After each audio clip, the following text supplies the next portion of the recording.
to avoid the dangerous blockage of the urinary tract that could arise as a result of this disease. It is really important that you speak to your healthcare provider immediately. Hello everyone, and welcome back to another video from me. If this is your first time coming across this face, coming across my video, my name is Victoria. I'm a nurse practitioner, a content creator, and entrepreneur.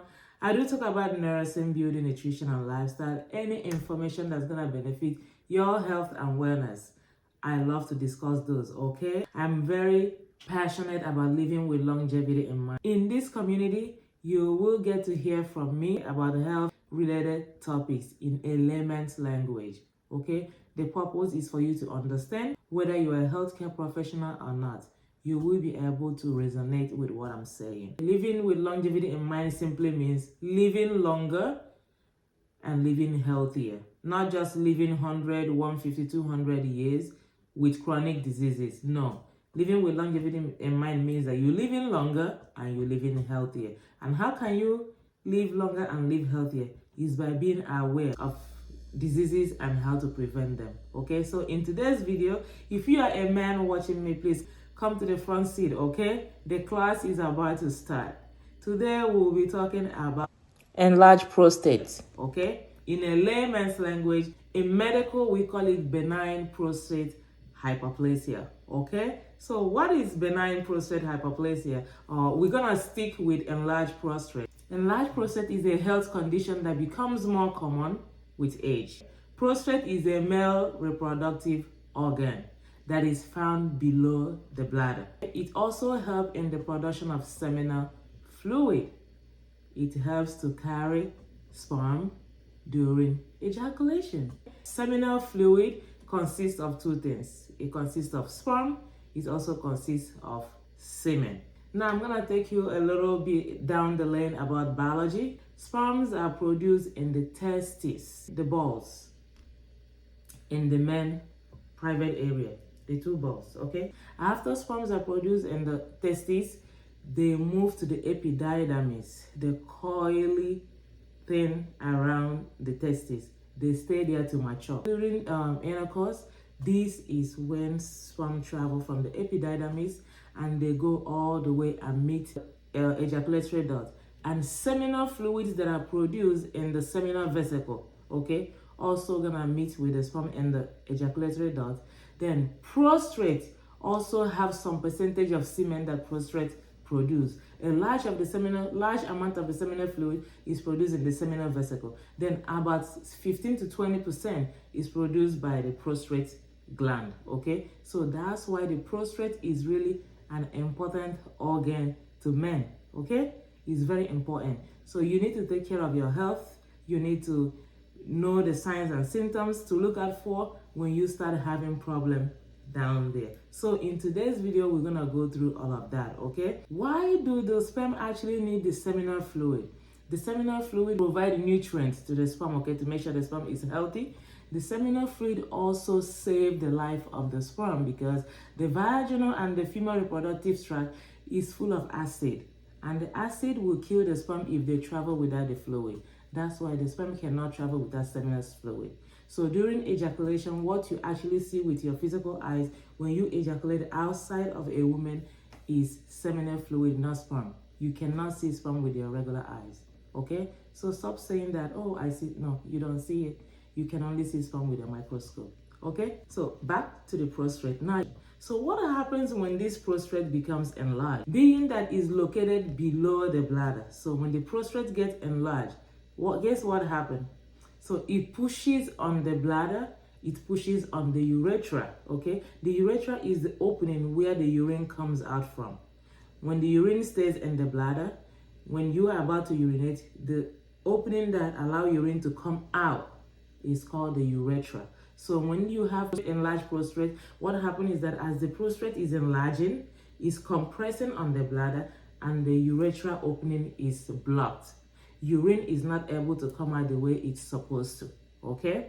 I'm gonna show you guys picture of a normal prostate and also of an abnormal prostate, a prostate that is really enlarged. As remember, urine is a waste product, okay? So the moment the kidney filters and transport it through the ureters, down into the bladder, the next step is expulsion through the urethra. But because the urethra is blocked, the urine cannot come out. They get stuck in the bladder, and bacteria stay there to multiply. That's how you get urinary tract infection. When you have enlarged prostate, it can cause urinary tract blockage. Number 2 is that it's going to cause urinary tract infection. So number 3 is that it causes kidney problem. Of course, kidney is part of the urinary system. So when the urine stays in the bladder, it doesn't come out. What happens is that there is backflow of urine, and when urine is backing up and stays there, bacteria multiply in the bladder, it travels backward.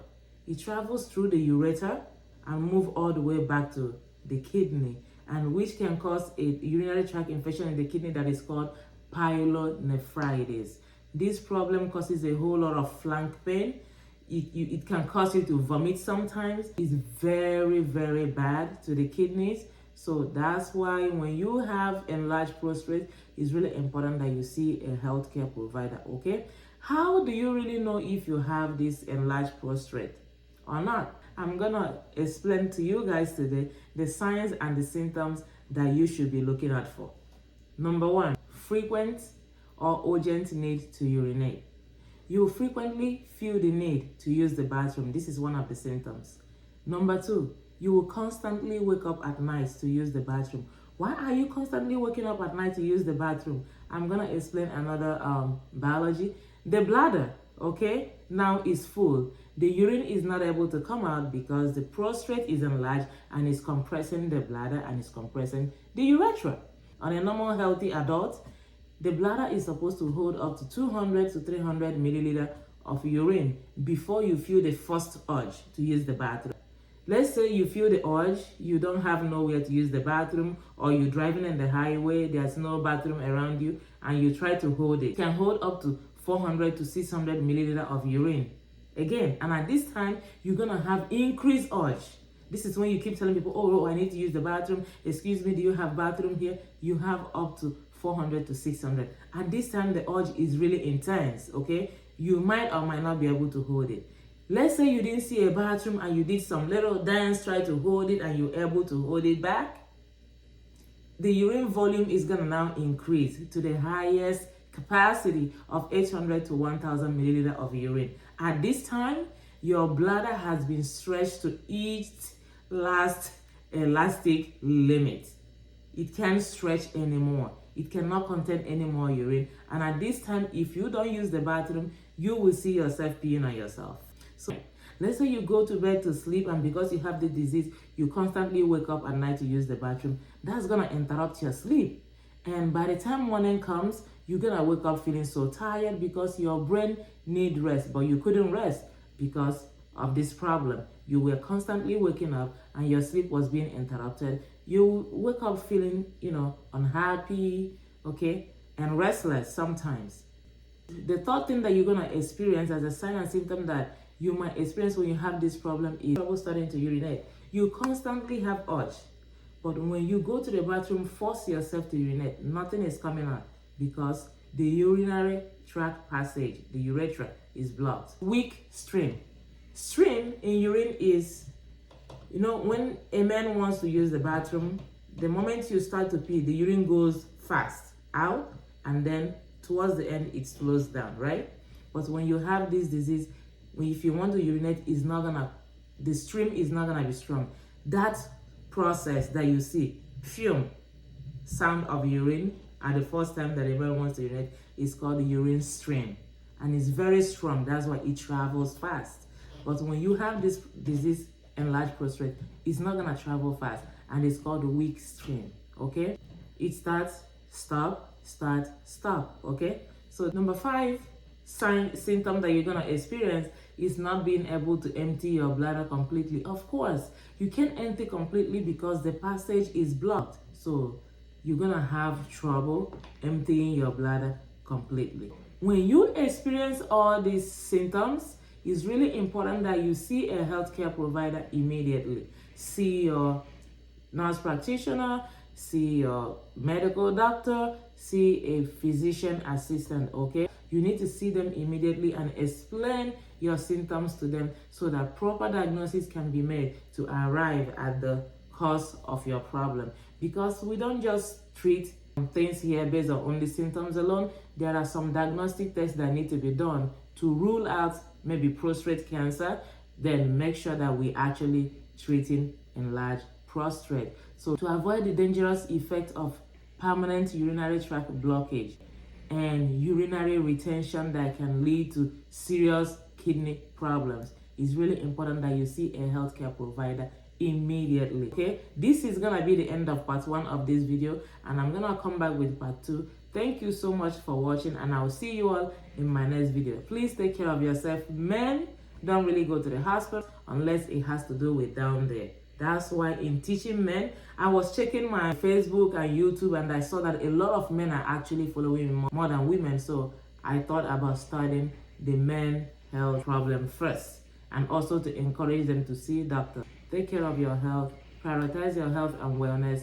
Living with longevity is the key. Thank you so much, and I'll see you in my next video. Bye.